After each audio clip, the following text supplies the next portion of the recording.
Albanese had a win in Washington. A diplomatic coup. Was looking shaky there for a while because of a bespectacled and bearded elephant in the room. I'm Kevin. I'm from Queensland. Everyone was wondering how Donald Trump would react to the presence of Kevin 07 at Albo's meeting in the American capital. I don't like you either. The source of Donald's disdain was a series of unflattering tweets by Rudd prior to him being made Australian ambassador to the US. Awkward. They got over it. We're assured that any animosity is now water under the bridge, and I'm sure that someone with an ego the size of Kevin Rudd's didn't at all mind being belittled in front of the world's press. That's f***ing hopeless.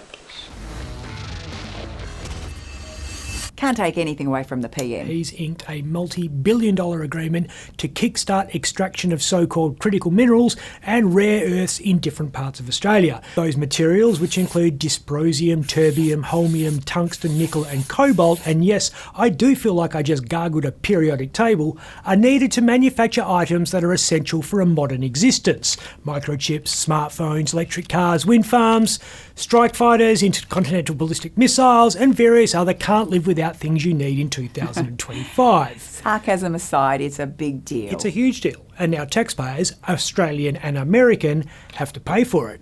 The $3.1 billion that everyone's talking about comes courtesy of publicly funded agencies. The US Export-Import Bank, which takes money from American taxpayers and gives it to corporates, Export Finance Australia, which takes money from Australian taxpayers and gives it to corporates, and the US Department of Defence, which Trump recently renamed the US Department of...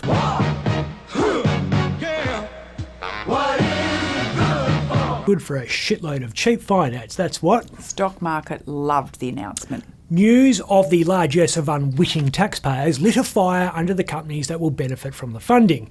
I'm sure I speak for every 9-to-5 schmuck when I say it warms my heart to know that struggling resources executives and their families can finally break out of shantytown and get ahead in life. How are you living? Hand to mouth? Absolutely. We're helping them lift themselves up by their bootstraps just in the nick of time because the moribund prices of some of their commodities means many haven't been able to upgrade their BMW 7 Series for more than a year. Yeah, move on. No, this was serious. The Arafura Rare Earths project in the NT had been relying on Gina Reinhardt's support and she's down to her last $38 billion. Action was needed, so thank you, Albo, for giving us PAYG taxpayers a chance to prove our worth as lifters, not leaners, by helping down-on-their-luck mining companies supply affordably priced raw materials to struggling corporations like Apple, Nvidia and Lockheed Martin. And we should note that these companies must be applauded for having the strength of character to set aside their long-held opposition to government intervention just long enough to cash the cheque. So you actually think this is not a good deal for taxpayers? When do taxpayers ever get a good deal? If there was a good deal to be had, the private sector would have had it. Because, as we all know, greed, for lack of a better word, is good. Taxpayers get involved when the numbers don't add up. I've lost everything! Trump has admitted this himself at the press conference, said, in about a year from now, we'll have so much critical mineral and rare earths that you won't know what to do with it. They'll be worth about $2. Invest high and sell low. Sign me up to that deal. Well, Albo reckons Australia will have a new processing industry. Yeah. Two small problems to overcome before we contemplate the pipe dream of downstream processing down under. First, this is a completely new industry in Australia and everyone agrees we're beholden to as yet uninvented technological breakthroughs. Flux capacitor, fluxing. Second, where do you think all the plant and equipment comes from for a rare earths refinery? China. We're either going to have to convince Xi Jinping to sell us the kit we need to break his market monopoly, or teach a bunch of Australian tradies how to make the infrastructure here. Brown, let's go.